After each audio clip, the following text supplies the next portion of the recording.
Pessoal, olha, só avisando, filmando e vai ser postado no YouTube, viu? Não, faça uma Tô coisa. falando sério. Tá Tá sendo filmado e vai ser postado no YouTube. É internacional, viu, pessoal?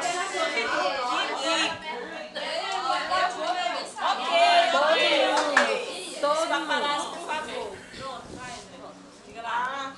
Mostra pra ela, depois mostra pra tu. Pronto. Vai falando, eu passando. Representa nós. E nós ainda somos uma semente nesse curso aqui. O sol é o que nós queremos atingir, né? O brilho. Embaixo é o brilho. E é o percurso que nós temos que fazer. Um percurso longo, árduo, mas nós vamos conseguir.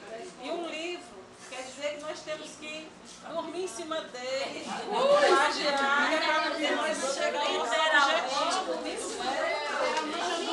Vixe, alô pro, vixe. E o que eu quero fazer da professora Rafaela, que assim como os outros também, a Loríssima me falou, que de princípio quando ela chegou com aqueles projetos, que você faz projeto, eu digo, fala, minha Nossa Senhora, Silas. Se lascou-se. Aí foi a primeira aula, ela falou do projeto, na segunda aula ela falou desse projeto, aí na terceira foi que veio clarear minhas ideias.